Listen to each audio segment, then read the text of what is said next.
Dave Seibert returns as guest host to discuss the impact of coronavirus on his business, as well as news from Ingram Micro and NinjaRMM, plus a special guest interview with Keeper Security CEO Darren Guccione on the passwordless future of authentication. It's ChannelPro Weekly, episode 150, Sharkleberry Fin. Hello, everyone, and welcome to ChannelPro Weekly, episode 150. My name is Matt Whitlock, technology editor, online director, and your host of this fine program for you, the VARs, the MSPs, the IT integrators, the IT consultants, the MSSPs.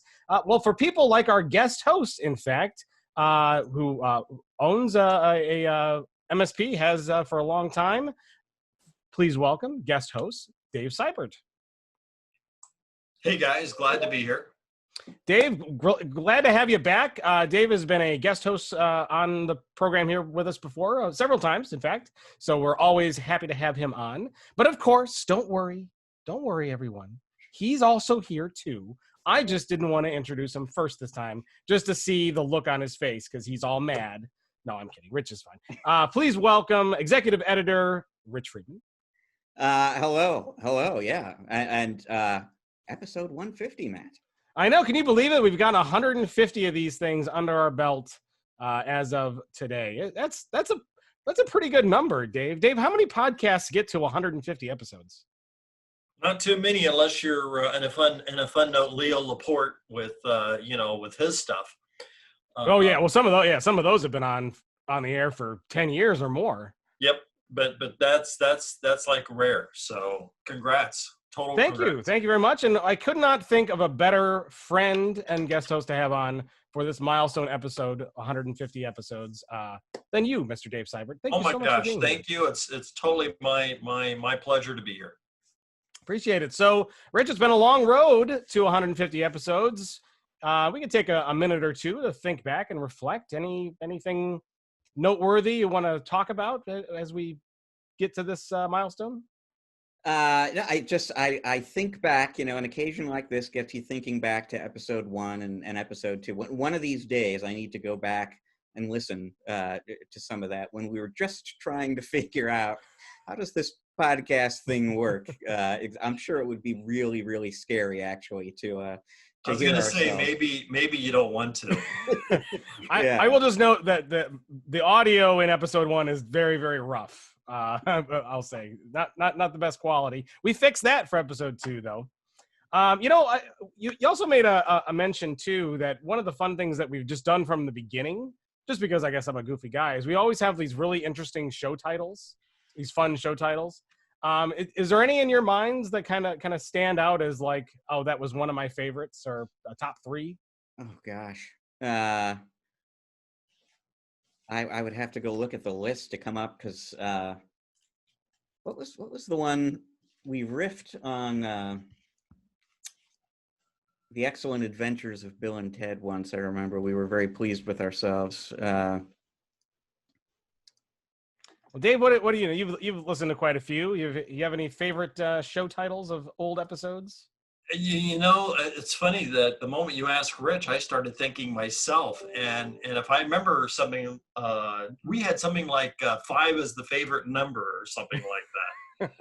I think about the titles, and I think, of course, there's, you have to listen to the podcast in order to figure out the relevancy of the title to the program.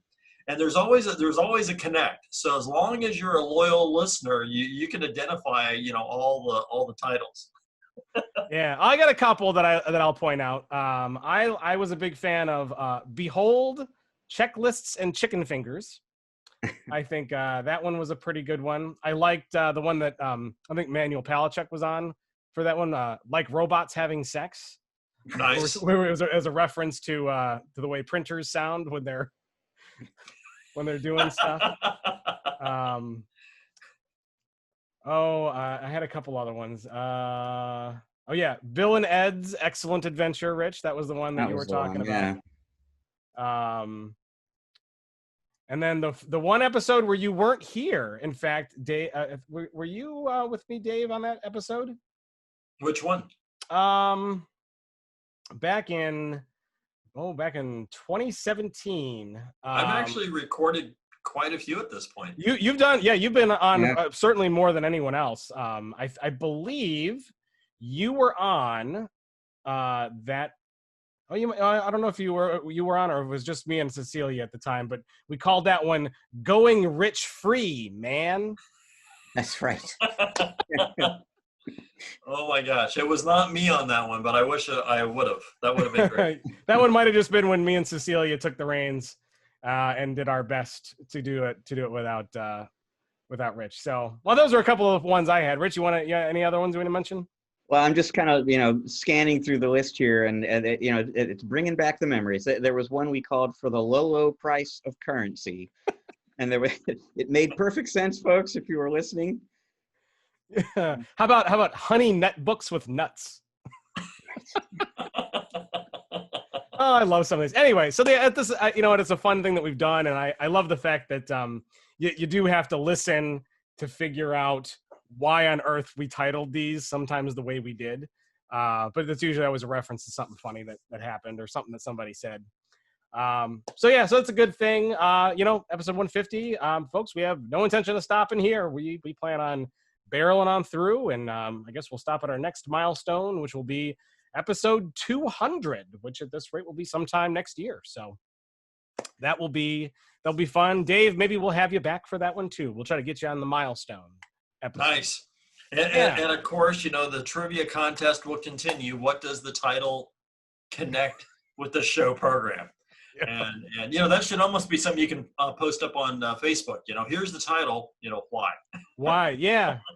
That's actually a pretty good thing. So, well, I'll leave this for our listeners and viewers. If you're on YouTube, go to the comment section and tell us what your favorite show title has been over 150 episodes. If you or send it to us in an email if you want, or post it on social networks or on Facebook and Twitter. So your favorite episode title, and maybe if we get enough people posting some, we can do a giveaway or a prize or something like that. So let's do that, and we'll see what your favorites are. Well, Dave, it's again great to have you back on here with us. I know one of the things that we're doing as we talk to different hosts, especially those who own MSPs like yourself. Why don't we give you a couple minutes for people who don't know who you are and maybe not be familiar with you because they missed all those episodes. Shame. Tell us about you, your business, and it's in particular, talk a little bit about the ways that the coronavirus pandemic has kind of impacted your business and has made you have to change things or, so on and so forth. Yeah, I think you actually had like 3 questions in that. There's a lot of questions. Yeah, I was having a brain freeze for some reason. Yeah, so I'll start by saying, Dave Seibert, I wear a few hats in life for those that know me. If you want to see what I'm up to and what I do, you can go to daveseibert.com. That's kind of like the who in the heck is Dave landing page. And to give you the Cliff Note version, if you have not gone there. So I have a 25-year MSP business running in California. I'm also doing a quarterly technology conference called SMB Tech Fest. It also has another element to it, which is its online programming, which is called SMB Tech Fest Studios. And I do peer groups, pro-tier peer groups. So I wear a few hats, love doing it. It's all technology channel focused. And on my MSP, back to your question, IT innovators, there is no doubt that COVID has impacted all of us. I mean, it doesn't matter what your business segment is, and we've all been impacted. I loved on a call that we had a little bit earlier about stay at home, which is a really nice way to basically say that, we're locked down. and likewise, a lot of our clients had the same experience, meaning they had to leave the office. They had to have their workers move from the office to home, unless, of course, they were essential. And of course, we all had humor with what became essential business, because what we think should have been essential and what became essential is not necessarily the same. But As far as kind of my outlook on it, we had a smorgasbord. We really did. While we have vertical focuses, a lot of our healthcare clientele, not only did they stay at work, they were busier than ever. So their need for support just skyrocketed just because of the nature of what happened to healthcare. And also a lot of the people that they were helping, a lot of them started to do telecommute, or not telecommute, but just video healthcare calls. And there's so many HIPAA regulations around healthcare, remote healthcare, and a lot of that got lifted during COVID. So that meant that a lot of new projects, a lot of new creativity happened that traditionally would not have been permitted or allowed, but because they lifted so much of the strict HIPAA issues in order to allow healthcare professionals to do what they needed to do in a time of COVID, wow, did things change. And then likewise, we had clients that totally moved home, the remote workers. And that meant, to some extent, it almost looked like a fire sale in a lot of businesses where they picked up their computer, picked up their family photo, they picked up everything and put it in their vehicle and drove home. And who knew how long that would last? And now, of course, we know that's, roughly 2.5 months.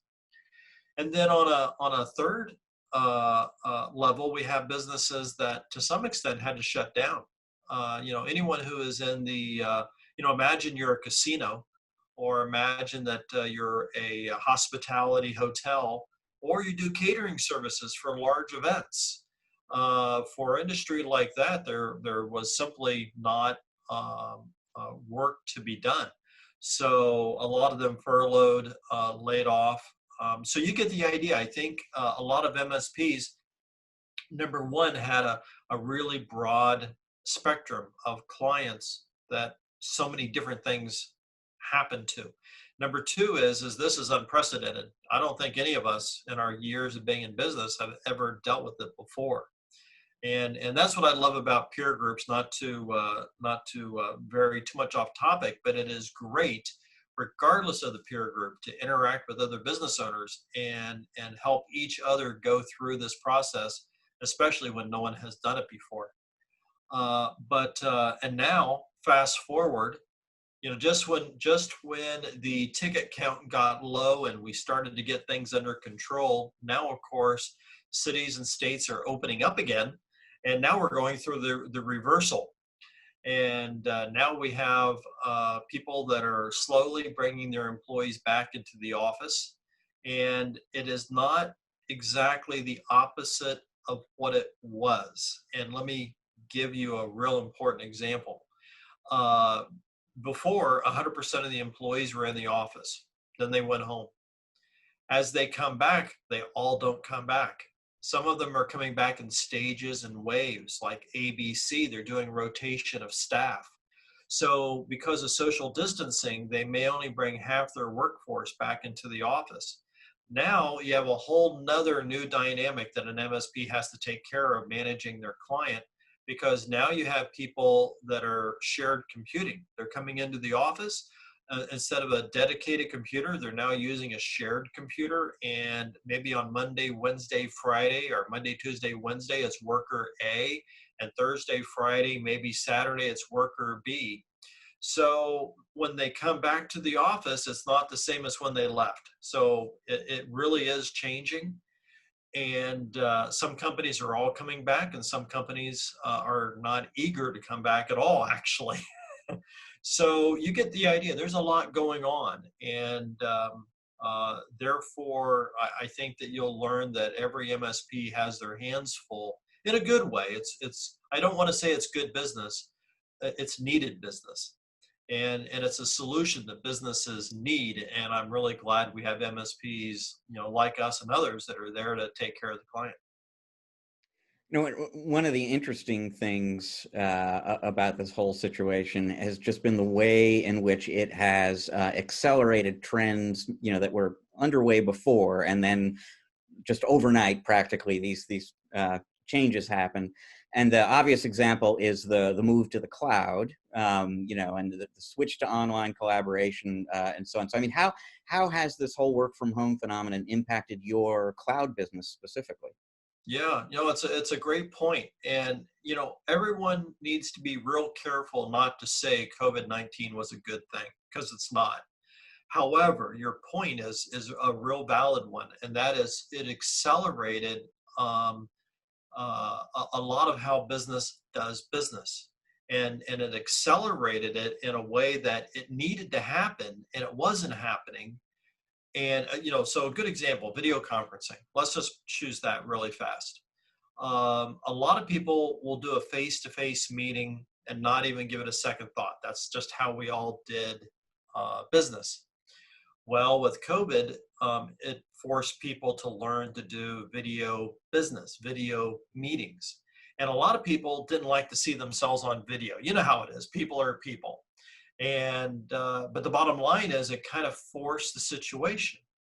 And as a result of that, everybody started going out and, there was a fire sale on webcams. Try to buy a webcam a month ago. It's like impossible. Try to find, basic network cables.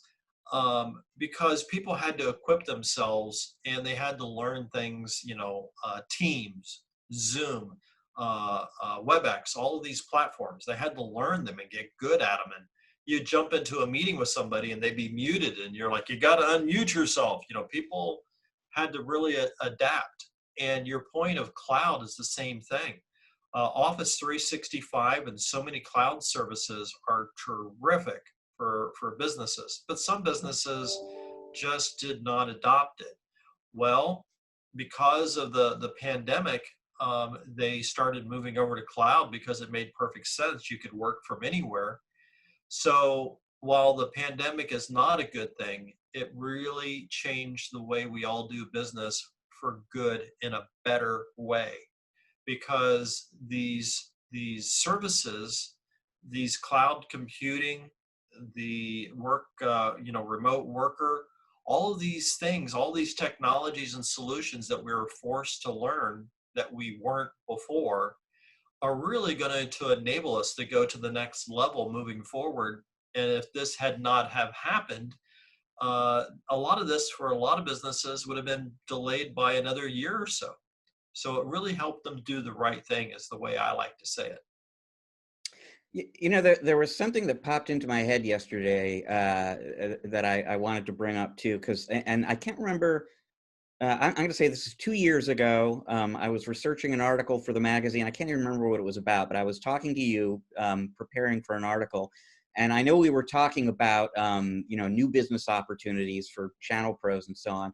And you were the first person, really, I think, who had ever kind of talked to me about business continuity as an opportunity for ChannelPros. And you were, to make clear, this isn't backup, this isn't disaster recovery. Like, everybody knows that, everybody is or should be doing that. This is business continuity. If the building burns down, if there's an earthquake or something, what do you do? Who calls who? Where do you work from? Do people understand that? Is there a plan in place for that?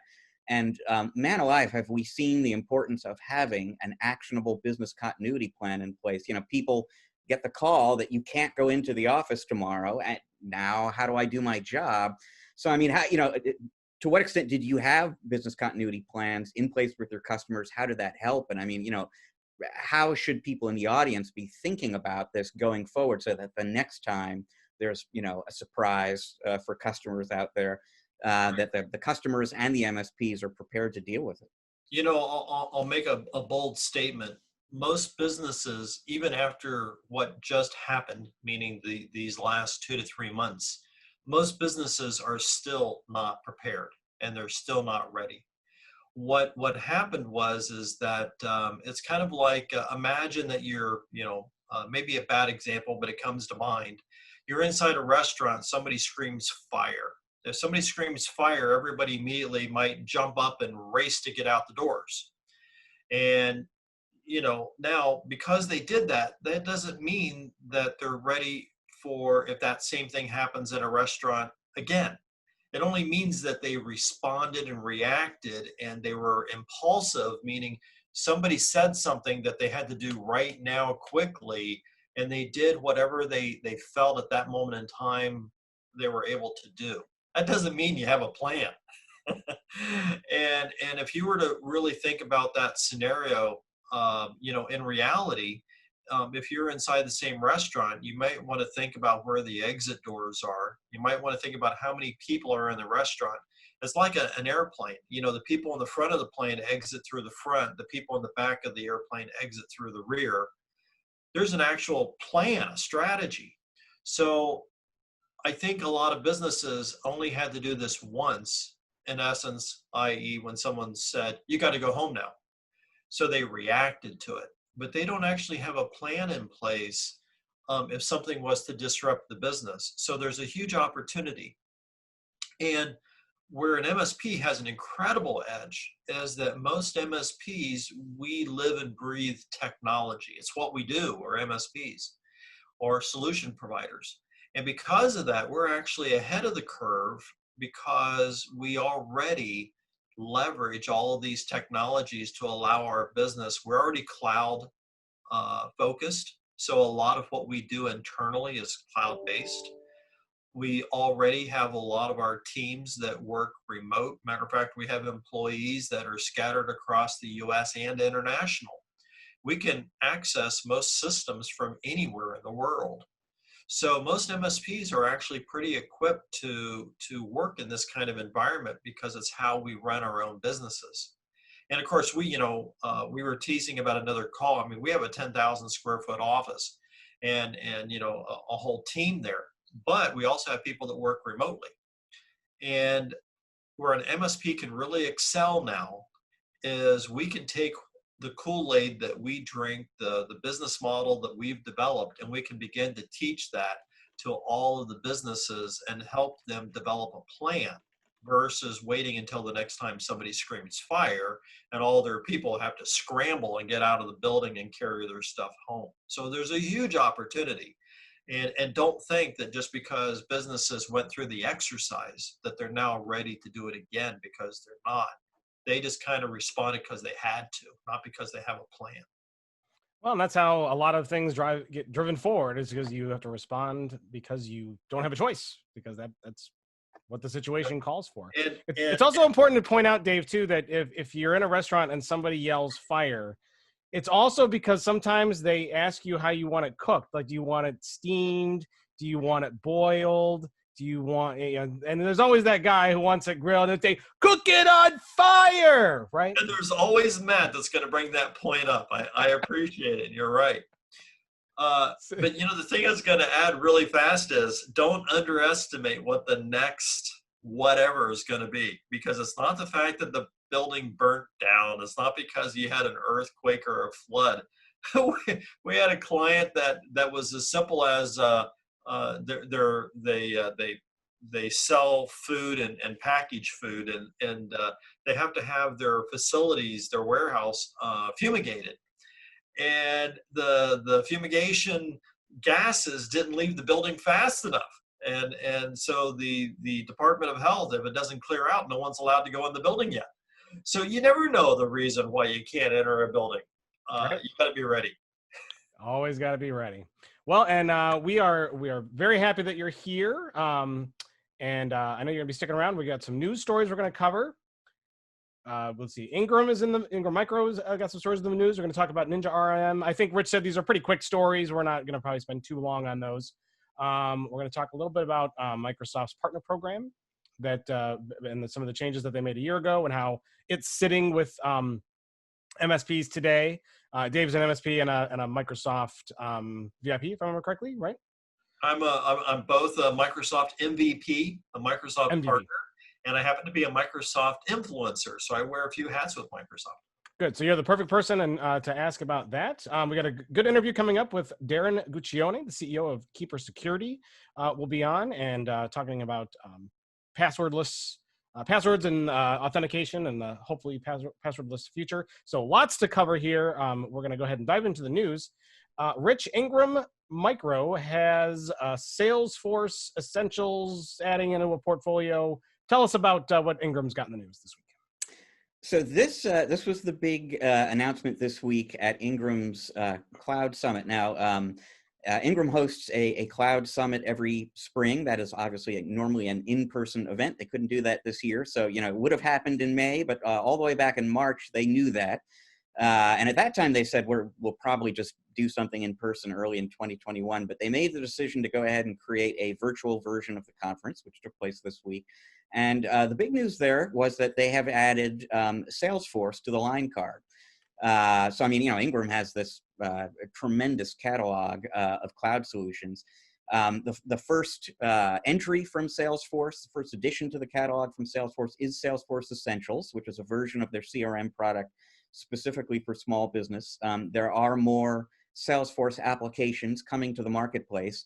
And this is in keeping with Ingram's larger strategy. This was something that they emphasized in keynote presentations on the first day of the conference, where Nimesh Dave, who is the Executive Vice President of Global Cloud for Ingram, was kind of talking about their strategy of more as a service, as he put it. More of everything, more solutions, more functionality in the e-commerce platform. More is sort of the essence of Ingram's strategy in cloud.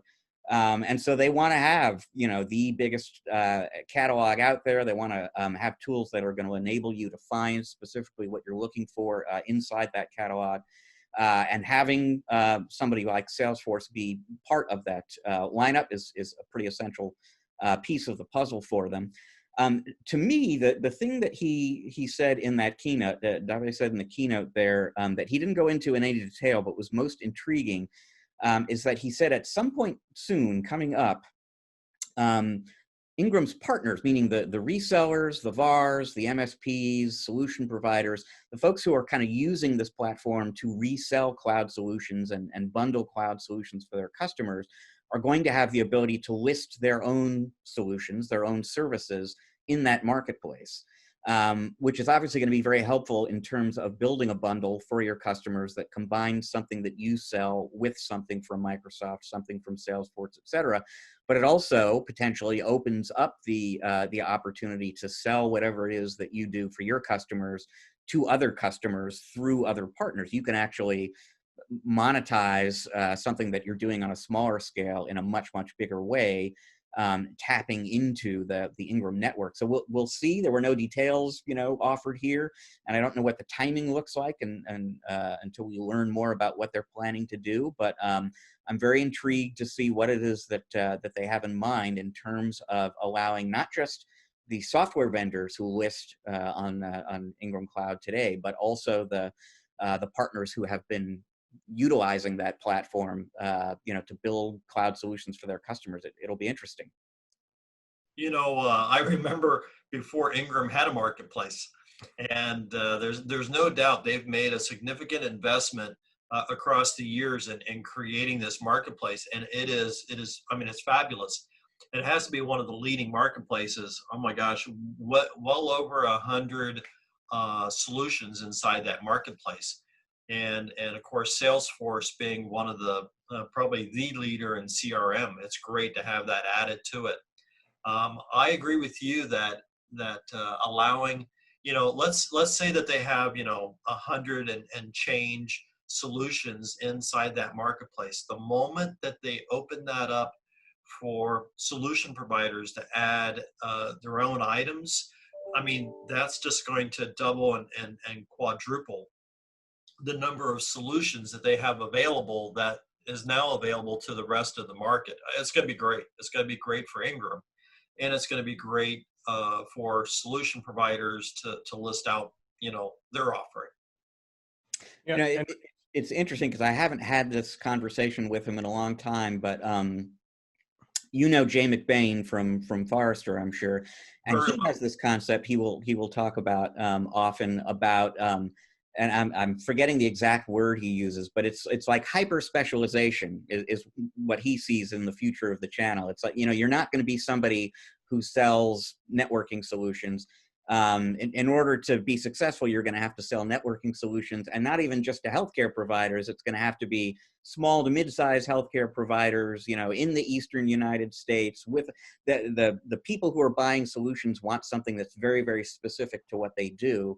And if you're an Ingram Micro, in order to satisfy that demand, you need to have a massive, you know, body of solutions so that there's something in there for everybody, basically. And then the other challenge that I always think about is just, okay, if you know, I think they're at 120 solutions now, and you're right, when solution providers, you know, anyone, you know, essentially can start adding solutions to that, it's going to go way, way up. So you've really got to be good at directing people, you know, helping people find that specific solution for a specific customer need, so that they don't kind of get lost in that giant list of solutions. But yeah, no, you know, if they can pull that off, then having an enormous selection of tools really could be advantageous to them and their partners. You know, while I totally agree with Jay's point about the hyper specialization, particularly aimed at verticals, but while I say that, it's always going to be a balancing act. I don't think that a company doesn't want to have 30 and 40 vendors to deal with for their technology. It doesn't make sense. It's not manageable. So while there's going to be specific areas in the business that's going to have that hyper specialization that you're going to pursue, you're still going to work with a lot of solution providers that handle a bulk of the technology, because you only can manage so many vendors at one time. And also there's only so, you know, the level of finger pointing, there has to be a limit to it. So I think there's always going to be a balancing act. One will never really win over the other one, business model wise. Right. Yeah. Well, you know, and we were talking about their growing cloud portfolio, of course. So that is also probably one of the reasons for the next story, that is they don't see a lot of, well, Rich, how do we put this?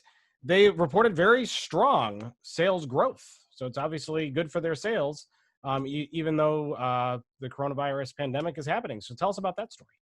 Yeah, you know, and this is really like following up on last week's episode. We had Darren Gottesman from Ingram on the show, and we recorded that interview before the Ingram's annual SMB Alliance community met online. And I did an article after that show in which Kirk Robinson, who is the chief country executive for the U.S., said, you know, the month of May was not terrific. They had a sort of mid-single digit dip there, but SMB was looking pretty good in the U.S. from his perspective. The months prior to that, April and March, when you might have imagined that, you know, there would be a pretty severe economic hit, they had double-digit growth in April, apparently, probably, you know, tied to people investing in cloud solutions and webcams and all that stuff that they needed to get people working from home.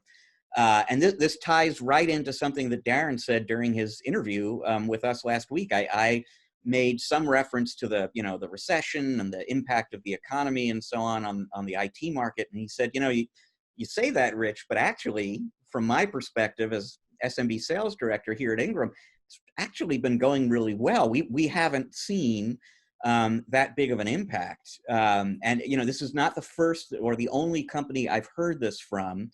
And I'm hearing from vendors, you know, that we spoke with Fred Vacola from Kaseya, and he has this idea that we've entered what I think he calls the dependency era of IT now, where, I mean, businesses can't be in business without IT. So even if they have to cut back on everything else because the economy is plummeting, they're going to still spend on their IT services, because otherwise it's like, you know, shutting off the phones, you're just not in business anymore. So, you know, and maybe what I'll do, we were talking about the state, you know, the impact on your business, Dave, but I mean, Ingram feeling pretty good about what they're seeing in terms of the market. They haven't been hurt as badly as you know, they might have been. From your perspective, I mean, is business looking pretty good, better than expected? Yeah, you know, so it's interesting. I think it's the eyes in which you're viewing the economy.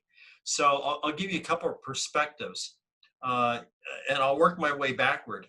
You know, for us, IT innovators, our MSP, we've really been blessed And we're blessed in that we're about 96% MSP focused. Now, if people don't know what that means that our clientele is under agreements that we manage and take care of them on an ongoing basis as though they had an IT department. We are their IT department, and we have an agreement in place.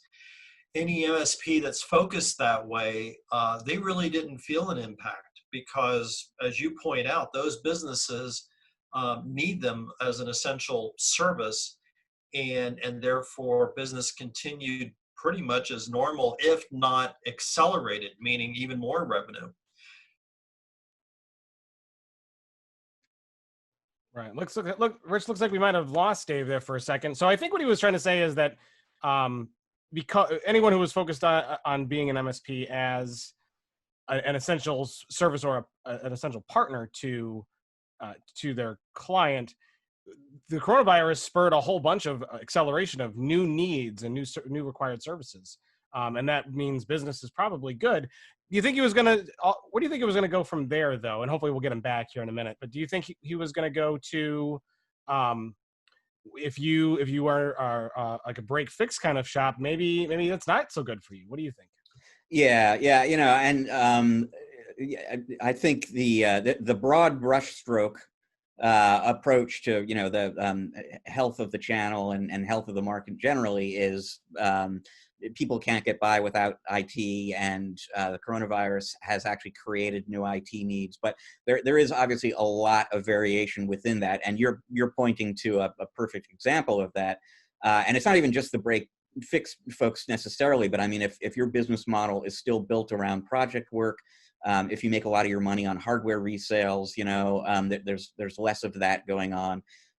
So it's certainly the people with a recurring revenue model who have done the best.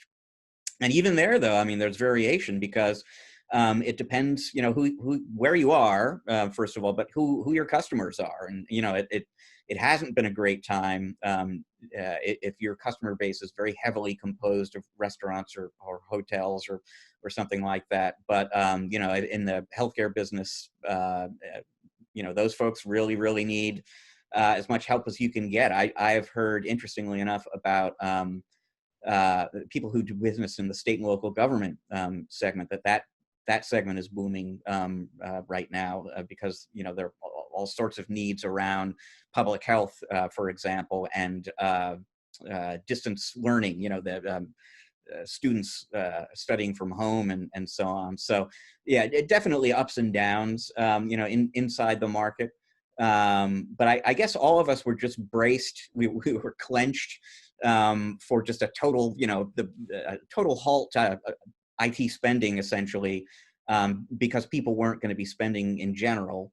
And that really hasn't happened. There are definitely a lot of people out there who, almost everyone's probably seen revenue go down, and there are definitely some people who have been hurt in a serious way. But I think, to me, and we've talked about it before, that the characteristic thing about the moment we're in here is just how resilient actually the market.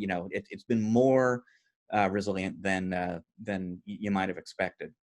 Yeah, agreed. And I think you hit on the point right in the beginning when you were talking there, is that for most businesses, IT is a crucial component, like lights, right? And you can't just turn it off or not have email or not have, antivirus or not have a working computer if your business is going to, continue to do business. So it's a good market to be in. And, so here's an interesting question for you, Rich, and we'll move on to our NinjaRMM story, and hopefully we'll get Dave back. Sounds like he might need to consult some kind of IT consultant or person who knows some about computers. That's a little dig at Dave. He is an MSP, but he could use an MSP. With this massive rush right now, there's a lot of opportunity in hardware and in services as the workforce gets pushed remote. And especially in the beginning, we had a lot of people that were probably working on home computers, and they were working on Dave's back. He's laughing. Dave, I think you need to find yourself a managed service provider to help you with your Oh my IT gosh. problems. Can you hear me now? We Yes. can. So Oh what my I was making a point here, Dave, and we kind of moved on a little bit while we waited for you to connect.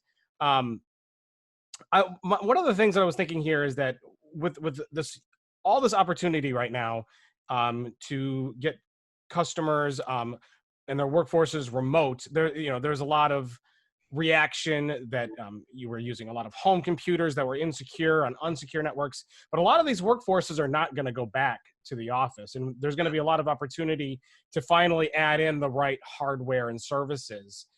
Then are we going to see a slow period for a while because there's so much investment right now in moving a huge chunk of the workforce, or do we think that's going to continue to be an opportunity going forward? Yeah, just to take a very quick sidestep, any solution provider that wasn't fully 100% MSP focused in our industry, we actually see about a 21% downturn. So I speak with a lot of solution providers, and they're really impacted not by their internal business; they're impacted by the clients that they serve. And a lot of those clients were impacted. So we do see a temporary, and will continue to see about a 21% drop in revenue. And everybody really needs to, prepare for that. On the Ingram side of the house, I absolutely see the revenue hike that they were talking about, because when a lot of people went home, they needed to purchase equipment, laptops, to get those remote workers ready to work from home. And that made really good sense. And to some degree, that's going to continue, because when people come back to the office and they have social distancing, you're going to see, again, things that need to be procured to get ready for that. So I think a little bit they're going to offset each other, meaning that hike in equipment that's going to be procured because you need to, with about a 21% dip in overall revenue, but that's, again, short term. And the green is the grass is green. When you fast forward ahead, we are an essential service, and business is going to boom. But you're going to have, that's why you're going to hear that mixed emotion when some people say it's great and other people say no, it's not, because you do have that dip in revenue for a lot of solution providers. Anyone selling gear and equipment had a hike.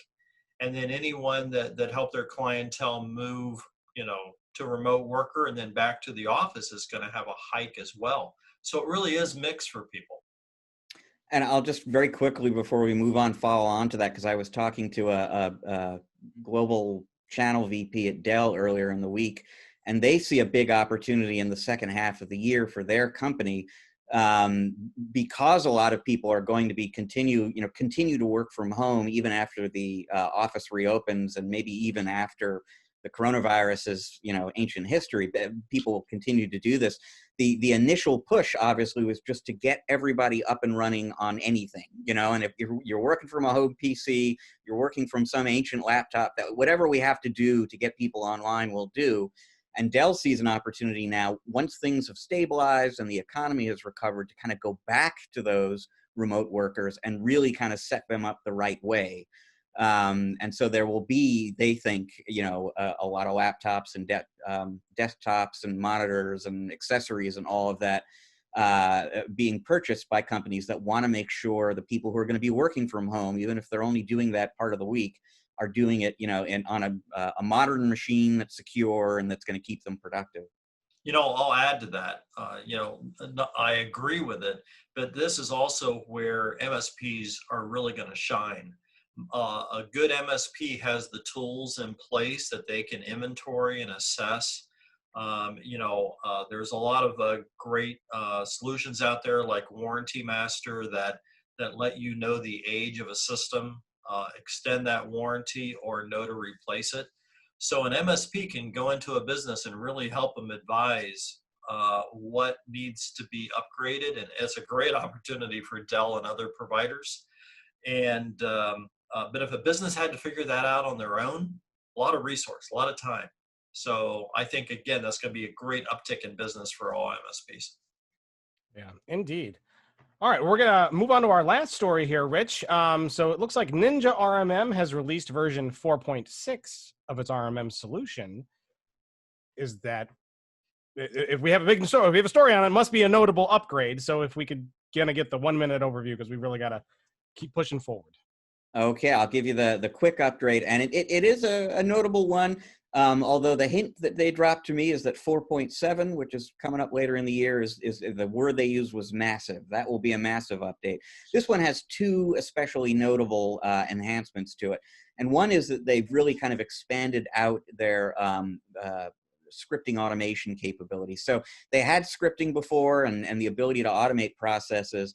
But, you know, say you had a script that automatically went out and it was looking for backups that didn't complete successfully.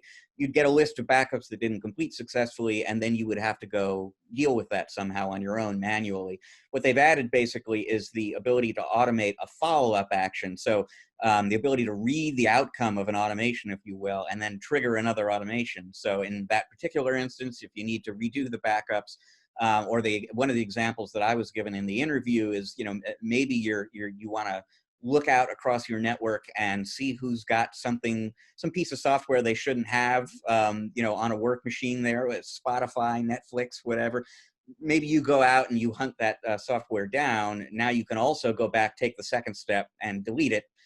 Rather than just, you know, get a report that shows you what you have to deal with. So that's one thing. They, you know, the expanded automation capability on the platform. The other thing is they've rolled out an entirely new API. And normally you hear an expanded API and you figure, well, that's going to be great in terms of integrations with other vendors, which, you know, benefits MSPs obviously as well, because that means tighter integrations, maybe integrations with more partners. But they really made a point of emphasizing to me that the people who they think are going to be most excited about this are MSPs in their partner base, many of whom have all sorts of custom written applications and platforms that they've kind of woven the Ninja product into. And up until now, you know, you've been able to interact with the Ninja platform on a monitoring kind of level, pretty much exclusively. But now you're really going to be able to, you know, add users and make changes and add or remove devices. That you're going to actually have much more functionality in terms of how you can interact with the product. And Ninja thinks there are a ton of their partners out there who are really going to take advantage of the fact that they've been taking advantage of that much more limited API point of time. So yeah, it sounds like a lot of interesting features here to dive into with version 4.6. Dave, do you think they also might have moved a button or recolored something? Recolored? I don't know. Change the color of a title. That's what they do in updates. I don't know. I was just I was making an update joke. Give me a break, okay? Yeah, I get it. It fell flat. All right. No more jokes about minor upgrades. So we have the story up on the ChannelPro Network website. So go and find the show notes page for for episode 150. And if you're watching on YouTube, you can open up the description area, and then we put links to all of these stories in there, and then you can go through and you can read a lot more about the new API that they have. And if there are any other minor changes, I guess you could go maybe look at the change log from version 4.5, is what I assume was the version before this. And we look forward to version 4.7. What about version 4.8, Rich? Is that going to be massive? I don't know. We did talk about 4.8. They're very excited about 4.7, though. Well, let's get to 4.7. 4.9, though, Dave. 4.9. I hear a show title coming on. So, yeah, we'll see about that. All right, Rich, I know you wanted to spend a couple of minutes talking with Dave about Microsoft's partner program, because Dave is a Microsoft MVP, and he's on the. Oh, you said it earlier, and my brain is not working because He's an influencer. Influencer, that's right. That was the word I was looking for. There's no one better to comment on that. So, Rich, kind of set this up and drive it to the direction that we want to discuss.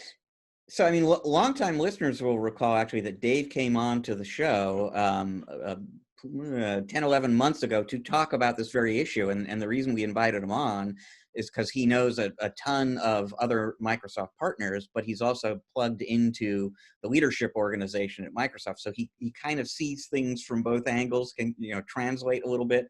And what we were talking about last year is, shortly after Microsoft's fiscal year began, in July of 2019, they somewhat quietly made 2 announcements with respect to the partner program that turned out to be enormously controversial. And one had to do with the internal use rights to Microsoft software that partners all the way up, and regardless of your level in the program, everybody got internal use rights to software. And the original intent to that basically was that it was going to be something you could use to demo these products for customers, to educate your staff about. But a lot of partners use the software to run their business, and that's a benefit of the money that you pay Microsoft to be in the partner program. And Microsoft revoked that right, the ability to actually use the software to run your own business, chiefly because that software is increasingly cloud-based. It's not, it's one thing for people to just download the software one time or get a disk in the mail, and there's a one-time cost attached to that, and not a terribly steep one. But if we're talking about consuming Azure capacity, Microsoft said that's an issue. It's starting to add up. So we're gonna take that, revoke that right from the partners. And then the other thing they did was raise the requirements to attain silver or gold level status in the partner program. And the issue there was that, the program was growing enormously. And as the program grew, so did the number of partners who had silver or gold status. And the idea was supposed to be, it's kind of special to have gold status if, there are tens of hundreds of thousands of partners with gold status. How does it help end users identify the really, the best Microsoft partners, if you will? So they kind of raised the bar on what you had to do to clear or to become silver or gold.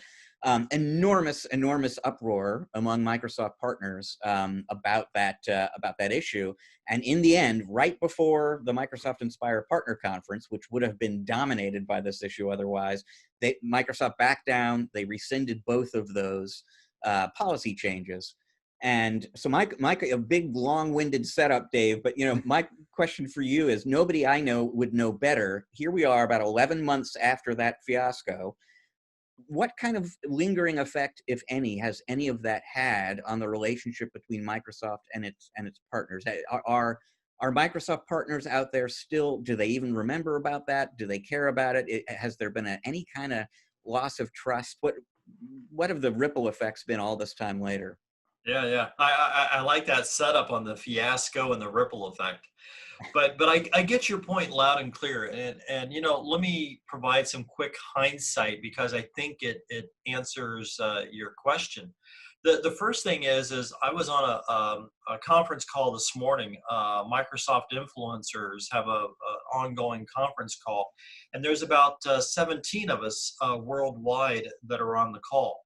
So I get to hear the perspective not only from the U.S. but globally. And the topic that was on the call today was really about the future of the partner program, meaning things that they're planning to do. And they don't talk about things they're planning to do a week or a month from now, sometimes not even a quarter from now. They're talking, a year from now. It all depends on what the exact item is. But the thing to take away from that is that, by and large, they do reach out and talk to partners, and they do find out what's important, and they make decisions based on it. But then Microsoft is a big place, 150,000 plus employees, and they don't always, that process doesn't always happen that way when decisions are made. And what you just brought up is a perfect example. I don't think that they really heard how important it was to partners to have those internal use rights, or how much partners really did use the software inside to manage and run their own business. And boy, did partners let them know, and they let them know really loud. And, I take my hat off Gabriella Schuster, that heads up one commercial partner. She listened. And, a lot of vendors may say, hey, this is the way that it is. But, they did listen, and they very quickly reversed back and let partners keep those internal use rights. And also, they let partners continue to use it to run their business. So I give, I give incredible kudos, because when you're steering a ship with that many partners and that many employees, it's not always easy to roll something back and make it right. And they really did make it right. And, as far as, partners forgiving or forgetting about it, by and large, when you're doing most things right, you let it go, because more things are going right than not. And, I'll tease, when you say, someone who gets pregnant and they're like, I'll never have another kid, because once you went through the experience, never again. And then, of course, it only takes so many months. It's like you're planning your next kid because you're excited, because, now you went through the experience and you know the positive outcomes.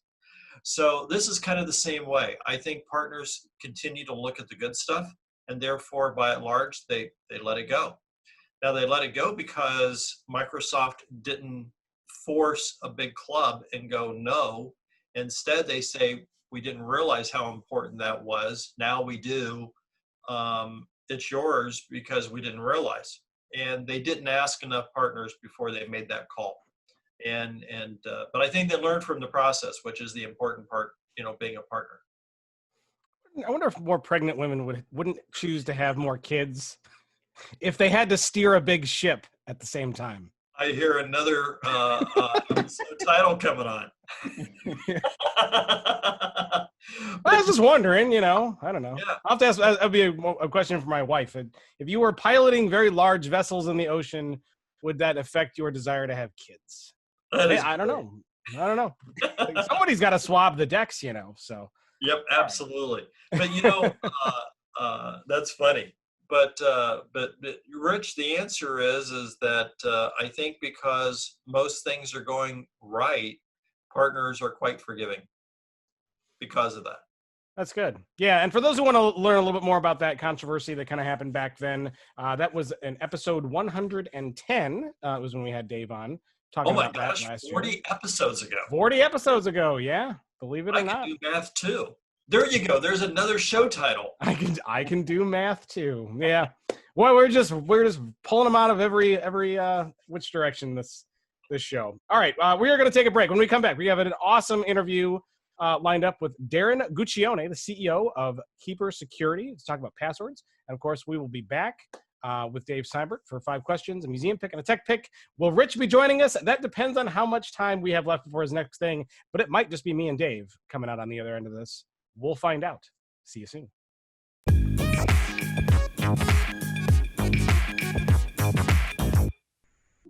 Hello and welcome back to part 2 of ChannelPro Weekly. We've got a special guest interview lined up for you today. We are very excited to have on Darren Guccione, the CEO of Keeper Security. We're going to talk about the hopefully password-less future of authentication.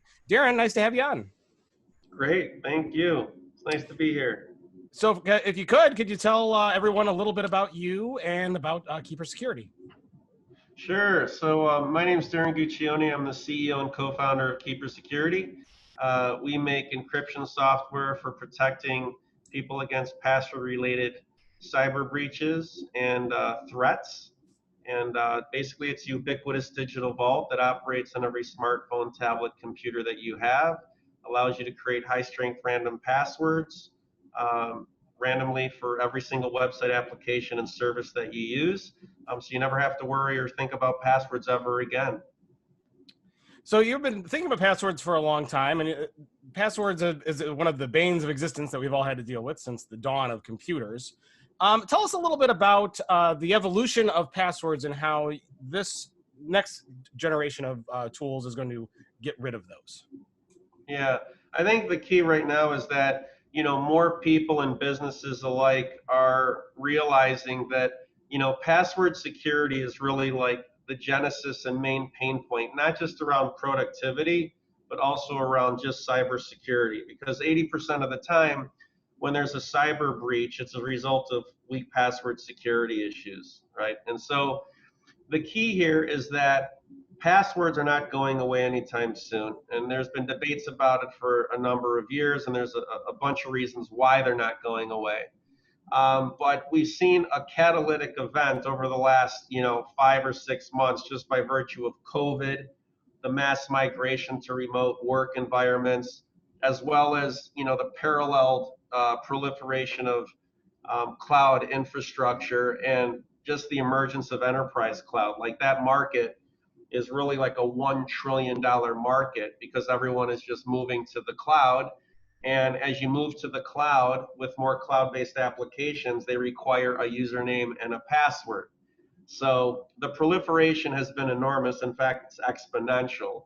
And so this begs for more thinking around passwords, how we transact with passwords, what's going to happen with passwords in the future, how do we reduce the pain and at the same time protect ourselves and increase productivity as we have to transact with these. And that's really what, I do every day, of my life. So that's it. I mean, what are, there are some obvious ones, but what are the biggest problems with passwords as an authentication technique? Well, number one, they get stolen all the time, right?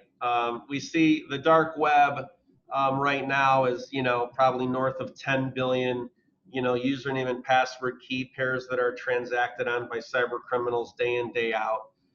Passwords are difficult to remember, especially if you're doing it absent a password manager, because traditionally you want to use a random high-strength password for every single website and application that you use, noting that the average person today, whether they realize it or not, they're using no less than 50 different products. Whether you're at work or you're at home or school or the like, you're always transacting. So there's a human nature and a component that says, hey, I can't really remember all these, so I'll just use the same password for every single website and application that I utilize. And this is the problem, because cyber criminals know that more than 70% of the population uses the same password for all of their applications. So if one password is compromised, then they can proliferate and attack multiple accounts, and they're typically more than 50% of the time successful. So when there's a public data breach, for instance, let's say a website that we shop at frequently is breached, most often, unless it's publicly disclosed, we're not going to find out about it until it's too late, right? So those passwords are typically stolen, placed on the dark web. They're bought and sold by cyber criminals. Cyber criminals use those to propagate additional breaches or steal identities and the like. And then by the time that the person who's not engaged in technology finds out, it's just too late. So passwords, have posed a lot of pain. It, created big problems, and they continue to do so today. So I think, we all want to find the best solution for that. And unfortunately, from a science and engineering perspective, as it relates to encryption technology, it's very difficult to create hashes and encryption keys without the use of a password. And, although there's a lot of negatives around passwords, which we all get frustrated with, there's elegant technical solutions that are out there by virtue of, EPM solutions like Keeper, or single sign-on solutions like Azure, through Microsoft. There's two-factor authentication methods, everything from, an elegant security key, either through a mobile device or a biometric, that allows us to mitigate the pain of a password and at the same time enhance our productivity. So yeah, I mean, talk a little bit about, so passwords are a problem, but users still need to authenticate. So what are some of those authentication alternatives out there right now, worth looking at? And talk a little bit about the pros and cons maybe of each one. Yeah, so I think, look, the elegant authentication, if, perfect authentication would mean I can log into a system, I can do it really fast, and I don't have to remember something, right? And if you line all those three things up, you're going to land on biometrics, right? Either through Face ID or Retina or a fingerprint. Those are awesome.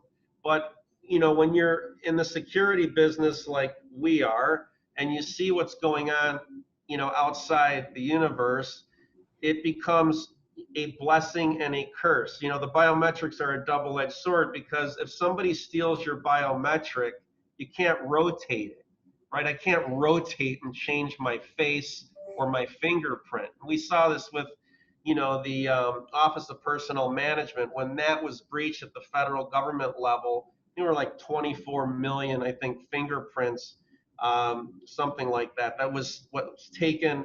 And that poses a problem, because you're never going to get those back. Now, if you're dealing with password theft, it's no problem. You know, you just rotate your password and you're good to go and you're all set, right? So there's pluses and minuses, but I think where we are as innovators in terms of the direction that we're trying to go to is, how do you merge cybersecurity and authentication, because that's part of it, with productivity and convenience, because those two things are synonymous, right? How do you make those two things coalesce where authentication and cybersecurity merge, and it becomes very easy to transact with these systems without having to remember a bunch of things, or using a technology that's elegant? And that's what, you know, I think the vendors that we work with, including us, are working very hard at. So, I mean, if a password's not going to be involved and there are, you know, risks attached to that biometric approach, what are some of the other mechanisms that are, you know, maybe a happy medium somewhere in between? I don't know if there are. I mean, I think, look, you have, you know, in identity and access management, you have enterprise password management, you have two-factor authentication, you have privileged access, which is something completely different. That's a monitoring system. And then you have identity providers like single sign-on, right? You have companies like Okta and Ping and Centrify and Microsoft, right? They all have great products. So what we try to do as solution providers is really just those two things. It's like, how do we transact less with passwords and allow a user to authenticate with their applications with ease and a high level of security? And that's what we work really hard at. What we try to also think about, this whole thing around passwordless. Passwordless is sort of a misnomer, because when you talk about the root creation of encryption keys and how those are basically generated today, even with like your mobile phone, right? And I use an iPhone, for instance. It's still calling, even with my biometric, it's still calling on a password to authenticate me into an application. It's just that the password is obfuscated, it's encrypted, it's located in a secure enclave of the device, and the biometric is simply calling that up behind the scenes and using it as the trigger to authenticate and decrypt, you know, for instance, a key that would allow me to come into my vault. So I just, you know, at the end of the day, we're working really hard to go past, but it's really not passwordless. What it means is you're with passwords, you're going to sign into your computer once, and then you're going to authenticate by virtue of us knowing who you are, you know, by identifying you based on a set of parameters. You're going to transact with passwords a lot less within a specific ecosystem, right? The idea that there's going to be some magical passwordless authentication scheme that literally tens of millions of websites are going to have to adopt in their back end, right, to allow you to authenticate, is something that would take years. And that's if everybody agreed to do it, right? And so getting there, you know, I think it's a lofty, bold goal to have, but I think we're many, many, many years away from that ever happening. You know, when I was reading more about Keeper, one of the things I really liked that I want you to dive in on, managing the passwords in itself is super important, and I get it, but I think that's only one of the pieces of the pie of what you offer. I think where some real high value that a lot of the other players don't do is the managing of those passwords, the reporting of those passwords, who's used them, how long ago. Maybe you could touch on that piece, because I think that for a lot of solution providers, as well as larger companies that have compliance issues, I think that that extra layer of features that you provide is really worth talking about. Sure. Well, thank you.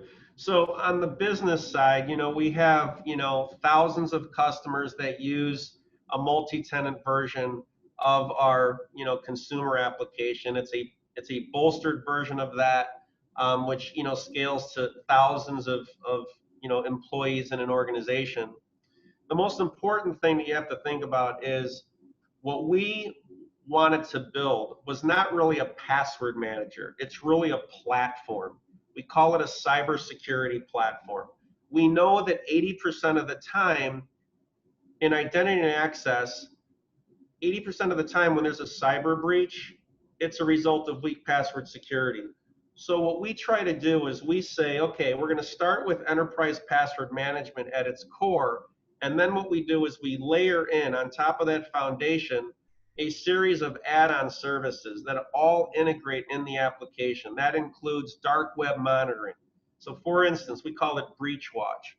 If your information has been taken in a public data breach and it's located on the dark web, you should know about that as soon as humanly possible so that you can take action to rotate those passwords. So that service that's deeply integrated into our platform is one example of what you just raised. The second thing that we do that's really important is that we understand that privileged access and control and monitoring is very important, because an administrator, if you're an IT admin or someone in DevOps and you're managing an ecosystem of, let's say, 50,000 employees, right, on every single device with all of their websites and all of their applications that they're authenticating with, the whole premise of identity and access is to make sure that the right person at the right time from the right location on the right device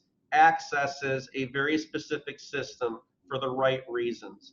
And this platform that we've created allows you to do that, right? So you can establish really strong and granular control around identity, access, privileged access, and also all of the event logging and reporting, right? So that is a really important feature of the application, because the problem that most companies have is that they have no visibility or knowledge of the password use and hygiene in their company. If you sit with a CIO and you say, can you tell me, you have 10,000 devices in your organization. Do you know like which employees on which devices are using weak passwords or the same password for multiple websites or databases at your organization?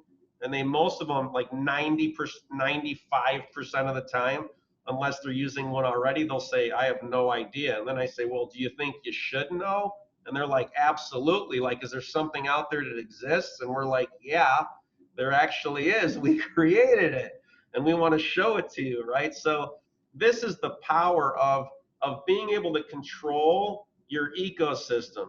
The other thing that's really important is that it's not just for passwords. The ubiquitous digital vault, which is what this is, it can store files, it can store metadata, it can store images, documents, spreadsheets, wiring instructions to a bank account, right? So you think about all of the digital certificates or SSH keys that DevOps has to use all day long, or if they want to RDP straight into a server, right, in a very secure environment, this system that we have allows them to do that. Or if you want to rotate, an Oracle database password every 30, 60, 90 days, or set, a password to terminate, for a subcontractor after a very specific period of time, our application allows you to do that, right? So we have command line tools, we have tools inside the application through a series of APIs and an SDK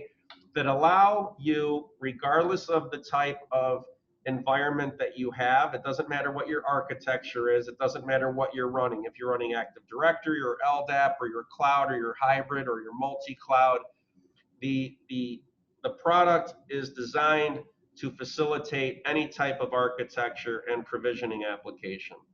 So you touched on something I thought was real important and relevant, and that is most business owners, CEOs, or even who's responsible for security, they are clueless on what their user-based passwords are and if they're secure or not secure. And quite honestly, we haven't had tools to do such a thing in a long time.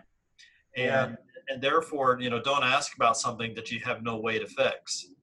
That's right. So I think it's great to have that included in the solution because it's really needed, and it will help any size organization tighten up their security and hence tighten up all their breaches too. Yeah, I think look, you hit on something that's really important. Zero trust and zero knowledge, right? So we operate under those two constructs, and zero trust is, look, it's not to be punitive, but don't trust anybody, right? There's a saying that, Ronald Reagan used to say all the time, trust but verify.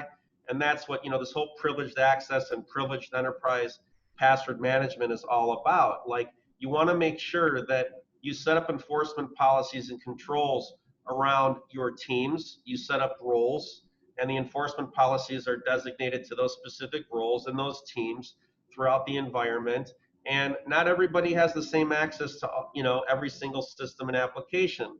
So, the architecture allows you to granularly design exactly how you want this to work. You can map things to Active Directory. You can map according to SCIM. If you've already set up, for example, an identity application with a SCIM interface, which is a system for cross-domain identity management. Let's say you set up Salesforce, it's got a SCIM interface. You can map the same identity settings, into Keeper. And from a zero knowledge perspective, you want to make sure that the vendor that you work with or any of the outside world, they don't have knowledge of or access to any master passwords or the encryption keys to encrypt or decrypt your information. All of that must reside client side. So at Keeper, for instance, we don't do any server side encryption or decryption, right? That's all done on the client side and client device level. And that's really important for like any security provider, or I would even say like, for a productivity provider, you want to make sure that, for instance, like on this call that we're having today, we don't want anyone eavesdropping on us or piping into the call. We read a bunch, right? There was some crazy things that were happening, and we've seen providers bolster their security in that regard. So I think, this whole premise around zero trust and zero knowledge is really critical. Like it is like literally the nucleus of every product that we build. If you look at the features of what we do at this company, when a customer comes to us and says, hey, we've got a big gap in our organization, can you build this for us? We only have two requirements. The first one is it zero trust and zero knowledge? Check. Number two, will it apply and benefit the mass customer base? Check. Then we build it into the roadmap. If it doesn't meet one of those two requirements, with zero trust and zero knowledge being first, we will never build it. We do not deploy anything at this company that breaches our security model. So it's just about discipline in that regard. Hey, Darren, I want to touch on the monitoring side that you were talking about earlier, how you have to know who has the right access and the right privilege. That seems like a very difficult thing to scale.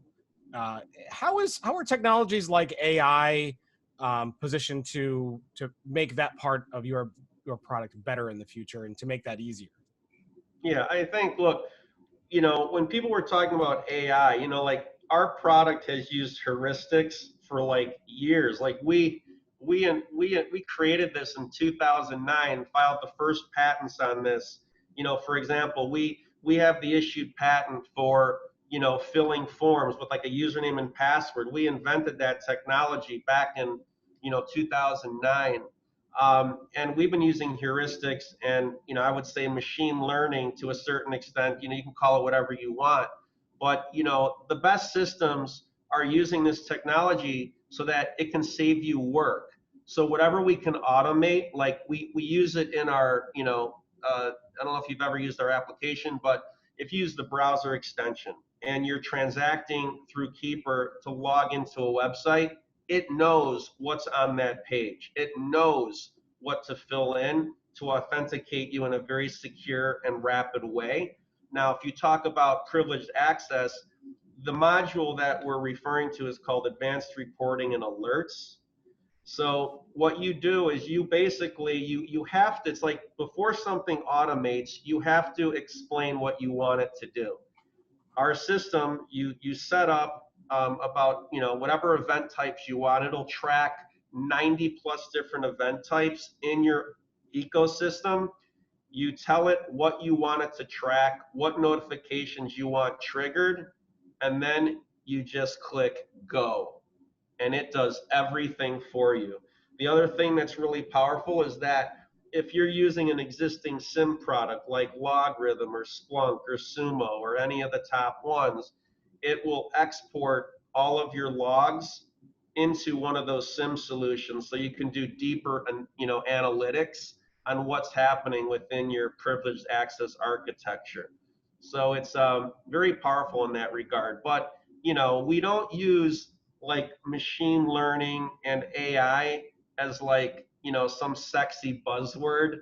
We don't really talk about it. We just build it into our products. If we believe that something should be automated and it's going to speed something up and maintain zero knowledge, then we just automatically do it. And we've been doing that since 2009. I want to ask about a marketing challenge. I think every business really needs this solution because hackers and bad actors are out of control. So, but the challenge is that a lot of businesses don't have a solution like this put in place yet. So, Darren, you're in front of the CEO, you're in the elevator, you only have so many flights in the elevator, you understand, so much time. What might be your tagline to a CEO, why they really need to implement this kind of solution in their business? How do you convince them in a short time, make them aware of it?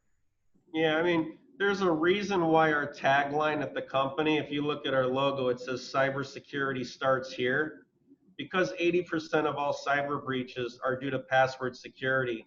We say in our pitches all the time, cybersecurity must start with password security. So you could have, the best endpoint security, you could have antivirus, anti-malware, anti-phishing. If you don't have a strong strategy around password security, you're in real serious trouble, right? It's the elephant standing in the room at any size company. It doesn't matter what industry you're in. It doesn't matter if you have 5 people in your company or 500,000. At the end of the day, if you do not have a password security solution and a platform that's going to help you in this regard, you're in real serious trouble. That's number one. Number two, there's 3 key things that are very important, especially today in this environment with COVID, with the economic crisis. And look, I'm going to say there's an economic crisis by virtue of looking out my window in Chicago, right, and knowing how many businesses are under. And you can see here, look, when I say I'm in Chicago, there's the Sears Tower. Some people call it the Willis Tower, but I'm old school and I call it the Sears Tower. But at the end of the day, there's thousands of businesses that are they're shuttered, they're closed, they're out, right? And today, when we all had to move to remote work environments, a product has to be 3 things. It has to be affordable, has to be easy to use for the end user, and it has to be easy to implement. And Keeper is all of those 3 things, right? So if a company that's small that says, look, I have a very small IT budget, or guess what? I don't have an IT budget at all. I know what cybersecurity is, but I don't even know where to get started. And I say this selfishly, and like I'm saying it like, I'll say selfishly from the company's benefit. But as a person, I would say, look, how do I protect myself? If I could only afford one thing, you have to buy a password management solution, right? I'm not here to pitch Keeper, but I'm going to say, like, look, again, if I have antivirus, cyber criminals don't care about antivirus. They don't want to plant viruses. They want to steal my information and monetize it, right? So for me to stop them, there's no silver bullet in cybersecurity. But as an 80% risk mitigation factor against a data breach, I start with password security all day long. So Darren, you sketched out a vision earlier of the future in which passwords maybe haven't gone away completely, but there are fewer of them. They're easier to interact with. You know, how far off is that future? You know, when does that that kind of interaction with passwords become ubiquitous, so that we're not relying on people to use 1, 2, 3, 4, 5 to keep the world out of you know, the accounting system or whatever? You know, look, I think, you know, us as well as the other constituents in the identity and access management market, we're working really hard, you know, to compress the timelines to make it easier for everybody to deal with encryption and authentication, right? So if you're an identity, you know, solution provider, okay, which handles just authentication, that's great for authentication, but guess what? That doesn't do encryption, right? So we all have to work together. And I will tell you, like, look, we don't disclose our roadmap publicly. It's like the most sacred thing to us from a privacy perspective. But we have some amazing things that we're working on, right, that gets us more towards this passwordless word that I think people are going to love. You know, like, you know, my partner who started this business and I, we joined forces to build this company about, you know, close to 8.5, 9 years ago. We started in 2011, and it's really, you know, it's evolved a lot. But right now, I will tell you that in terms of the most exciting things that we're doing in the next, I would say over the next 12 months, what we're launching is going to really change the game in terms of how people authenticate. It's going to be amazing, and we're not going to talk that much about it, but, you know, because obviously there's trade secrets and the like. But I will tell you that, you know, you are asking the perfect question, and it is absolutely what we are focused on. So, well, thank you very much for that. Unfortunately, we are out of time. Although I do want to end with one quick request. As one of the people who are in the forefront of password security and authentication, please promise us all that whatever you do, it will not end up like Demolition Man, where people are cutting off people's arms and taking out eyeballs to open doors. Darren, can you make that promise for us? yeah, you know, yeah, that was a Schwarzenegger movie. Is that that was Stallone. That was Demolition Man. That was Stallone. That's right. Yeah, I was thinking. I couldn't remember. Maybe before my time, but no. I'll give you that promise. And I appreciate that, and I know our audience does as well. Thank you so much. Darren, for those who want to learn more about Keeper Security and maybe more about you, where can they go? Yeah, just go to keepersecurity.com. Excellent. We will send them there. Appreciate it. We're going to take a short break. When we come back, we're going to play a little game of 5 questions with Dave Seibert. This should be interesting and fun. Plus, we got a museum pick and a tech pick, and Rich will try to predict the future to usually hilarious effect. Stick around for that. We'll be right back.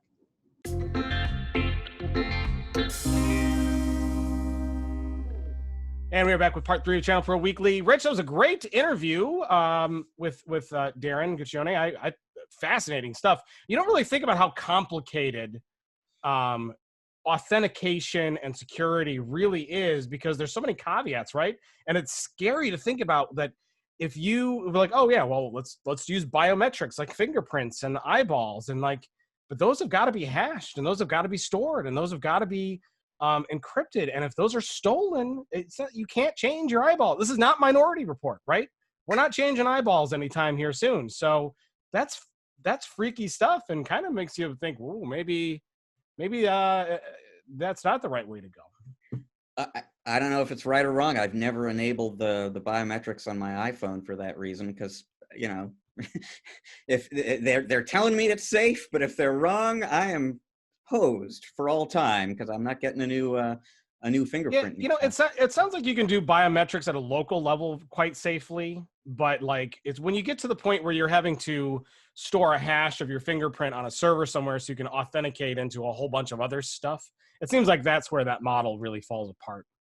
But it's going to be an interesting future, and like I said, I hope that no one cuts off my hand in order to open a door down the road, because that would be And I want to kind of sneak in here that during that interview, we also learned offline that they have an MSP model program.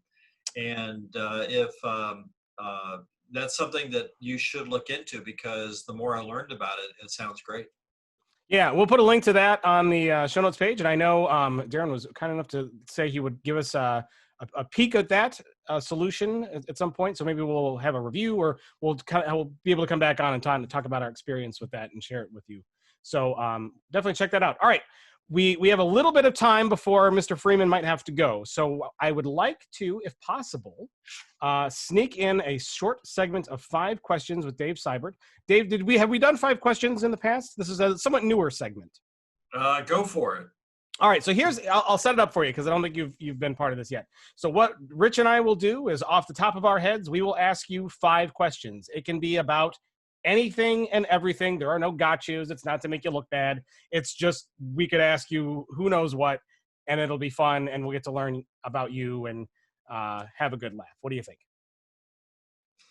Sounds dangerous. Let's do it. Sounds all right. I like the going forth in the face of danger. All right. Rich, I'll take the first question. All right. I made a mental note. At the beginning of the show, you said that we should imagine ourselves as a casino or a hotel, right? So if you were a casino, what would be your first choice for a band or a group to play at your casino? Oh my gosh, I'd want you two there. Well, we're not a musical group, but like the Blue Man Group. Yeah, that's what I want. I mean, let's go big, let's go bad, let's make it monstrous. Let's have a grand opening. I'm ready. So, Rich, are you up for ChannelPro weekly, nightly? Yeah, well, he said he's up for bad. Bad is what he would get. All right, we'll send our agent over to work out the negotiation. As long as you're willing to give us enough money, I am willing to sing and dance and put on costumes, and who knows. Let's do it. What do they say? Go big or go home. So let's do it. Let's do it. All right, Rich. Question number 2 to you. So, Dave, you're a Southern California and an Inland Empire guy. You're right up the road from Disneyland. What favorite Disneyland ride? Oh my gosh. Well, of course, I have embedded in my hand, It's a Small World theme, because I have a kid, and obviously he's grown up now, but my brain is still etched with, It's a Small World after all theme. I can't get rid of it. But, oh my gosh, rides. I think roller coaster, still my favorite. So old wood roller coasters where you get the real feel, tubular steel flipping upside down may be exciting, but old school wood where you leave your seat and you get some air time and you hear the of the wood and the coaster, that's the winner. Does Disneyland have a wooden coaster? Absolutely. Do they? Yes, it's in New Disney. So it's not in traditional, old school Disney, but they built out the new California adventure. And inside of that, you're going to press me on what the name of that coaster is. I should know it off the top of my head, and I don't. That's okay. I just was wondering if they had one. They do. They have a Ghost Rider, I think might be the right name. And they have a wood roller coaster. I've been on it many times, and it's great. So that's my pick. Well, if you and I ever happen to be in the great city of St. Louis at the same time in the future, I would like to take you to Six Flags St. Louis to ride the Boss. It's a wooden terrain roller coaster. Very, very, very good roller coaster. I thoroughly enjoyed that one. I also like roller coasters, by the way. All right, question number 3 to me. I remember you saying that we should all drink our own Kool-Aid, right? So what is, in fact, your favorite flavor of Kool-Aid? So that's funny. There is no root beer Kool-Aid that I know of, but I'm a big root beer fan. And Kool-Aid, just old school tradition Kool-Aid. I'm not a Kool-Aid drinker, unless of course they're selling it on the stands where the 8 to 11-year-old boys and girls are selling it, and then you got to support it and give them their $1 and buy two. So don't buy one. Don't be chintzy. Give them $2. And honestly, Dave, I didn't realize how difficult of a question that actually is, because I just pulled up the list of flavors of Kool-Aid. There are like 1 trillion flavors of Kool-Aid. Holy cow. Peach mango, Sharkleberry. But do they have root beer Kool-Aid? Do they have? I don't see root beer. I see grape, strawberry, cherry, orange, berry, cherry. There's a fruit theme going on here, I'm noticing. Did you ever notice that when they have the lemonade stands on the side of the road, it's always one flavor? It is always one flavor. Just as mom only buys the one flavor because the kid doesn't like the other flavor, and then it just goes bad in the cabinet. I know. I got kids, and they're somewhat picky when it comes to Kool-Aid flavors. Even though they're not really so picky support them. Much else. Buy that cup of lemonade. Give them your $1. Give them your $2. All right. Rich, question number 4 to you. Is it about Sharkleberry Finn? No, although I'm obsessed now. What in the world is a Sharkleberry? I'll have to look this up a little bit later. No, my question, Dave, geekiest hobby in your off time. Oh my gosh, I am a gadget person. I love technology. I'm blessed that I chose a career that I'm just fixated over. So I love technology. I'm a gadget person. You probably can't see it. It's off camera, but I probably own, I kid you not, at least 80 gadgets of one kind or another. And so I love my gadgets. I still build my own computers. I don't buy them. And every few years I build another one, and it's got the best, fastest, meanest of everything in it, which you can't buy that way. You got to build it that way. So I'm a geek at heart. I love technology. It's what I'll always do, business aside. All right. Rich, since you're probably going to have to go a little early, I am more than happy to give question 5 over to you. Oh, gosh, I don't...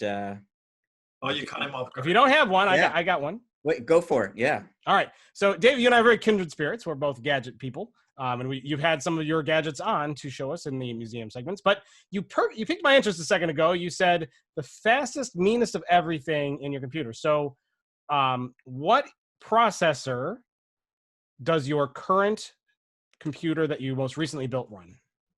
You know, it's interesting. It's funny you bring that up, because I traditionally am an Intel guy, and I always had the fastest Intel processor. Matter of fact, I was ready to go buy an i9 and put that in my new computer, but instead I broke mold and I put an AMD inside my system instead this time. And the reason I did is because you can get so much more thread horsepower out of the Ryzen, the new chipsets that are out, with so many more cores priced for the buck. And you got to virtualize everything, right? I mean, it's what we do.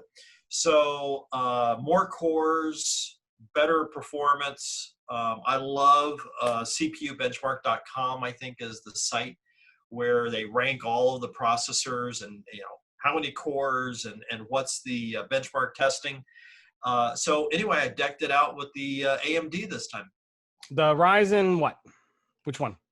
You asked me that way too fast. I was looking at the 3800, but I went one step up. I guess it's the 3900. 3900 X. Yep, 3900X. Yep. I also looked. My most recent build was also an AMD build, which is also I have built an AMD machine, and I went with the 3800. Not the 3900, but good win. Now I didn't go silly. You know, I don't believe in paying the same money for a processor that I can buy a vehicle. So right. So you weren't looking at the Threadripper. No, I'm with not 64 cores. Yeah, my $3,500. Yeah, no. All right. Well, that is 5 questions. That is 5 questions with Dave Seibert. Dave, thanks for playing along. Rich, I believe you will probably have to go.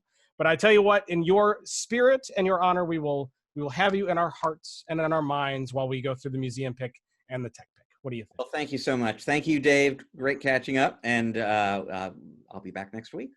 All right, see you next week. All right, Dave, I've got a great museum pick for you.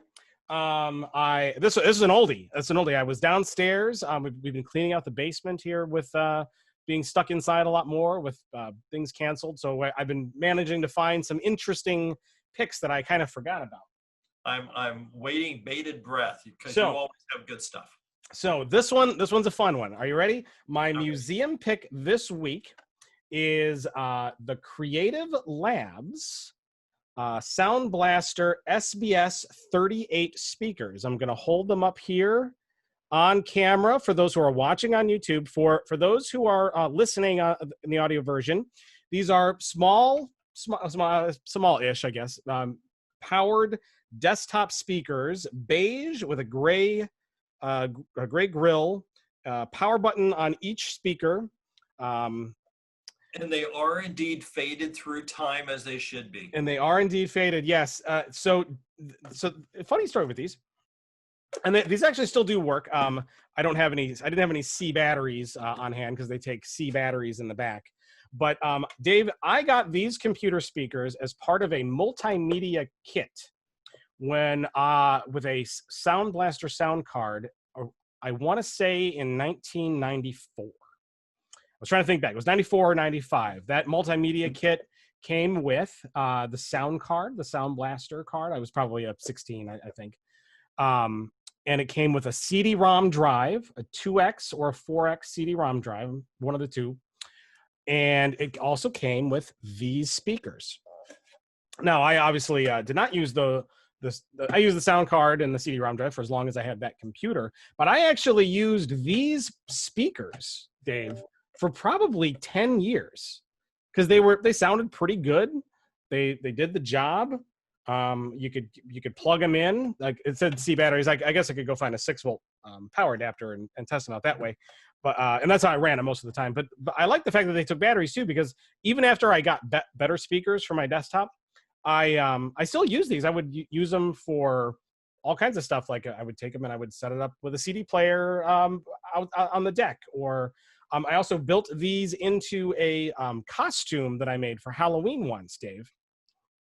And Dave, I'm serious. So Dave's over here laughing.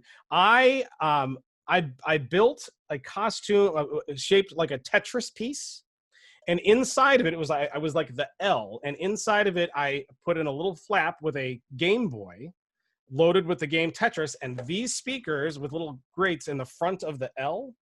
And it would blast the Tetris music out, and people could come up and they could play Tetris using my costume. That is great. You know, I would do something like that, and I have photographic evidence of this. I would expect nothing less. So yeah, so that was that's these old Soundblaster speakers. Did you ever have these? They were very common back in the 90s. Actually, yes, and first of all, anyone that was anybody had Soundblaster. Soundblaster ruled the world. They were it. So I totally have speakers like that.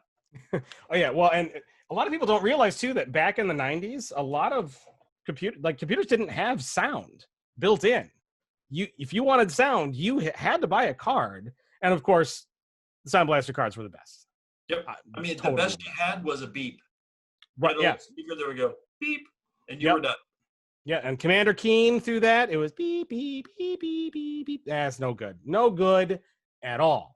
So, yeah. So that's my museum pick, the SBS 38. I mean, these speakers, my gosh, see, now I'm feeling old because these are what, 25 years old or something like that now? I mean, that's really And scary. You still have them. I still have them. They probably still work, too. They probably do. I should go plug them in. I'm willing to bet they do. And, yeah, now I feel old and a little more depressed. So, all right. So but that leads me to my tech pick, Dave. My tech pick is, I like to play That Was Then, This Is Now, right? So, well, what does a pair of desktop computer speakers from Creative Labs look like today? So why not? So for those who are watching, I'll put it on the screen here for you. So I went through their catalog and I looked at, and I liked the look of the Soundblaster X Kratos S3. It's a 2.1 setup. So it's got left and right channel speakers and a subwoofer that you'd put off to the side on your deck or on your desk. So and like the ones that I had here didn't they didn't have a subwoofer or anything, so they were not exactly very bass heavy. But but these have a subwoofer. They look really nice. I have not had a chance to listen to them, so I can't attest to their sound quality. But many of the reviews that I read on them said they sound excellent. And even, for gamers, generally headsets are the way you want to go. But if you want to have if you like good music, or necessarily don't always like wearing headsets when you're doing things or whatever, it's nice to have a good pair of desktop speakers. And those would work. And, I'm really surprised that you don't have the setup, the 2 in the front, the 2 in the back, and then the sub, and, go the whole 6.1 experience. Don't be a slacker. Yeah, I do have that downstairs. Not on I have a, when I game, I don't actually, I say, Dave, these days my hobby is buying video games, not necessarily playing video games, because I don't have a lot of time usually with the kids and stuff. But I do run games on my computer up here, and a lot of the times when I do play them, I'm actually end up playing them on through a Steam link onto my big screen downstairs with the Steam controller. Yep.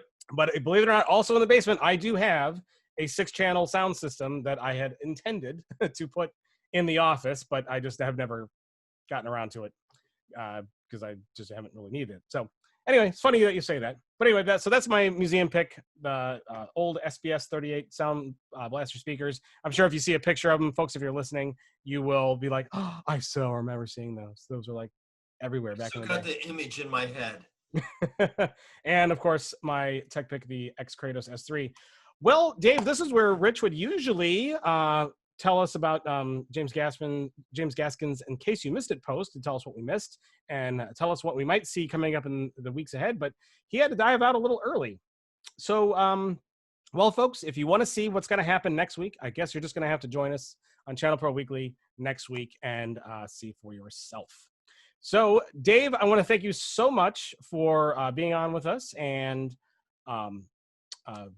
guest hosting again. I love having you on. It's always a lot of fun. You always have a lot of great things to say and a lot of cool insights. Because you're not only funny, but you're smart. You know your stuff. You've been doing this a very, very long time. It's Matt, my pleasure. Always fun to do it. And for those who want to connect with you, get to know you better, learn about IT innovators, where can they go?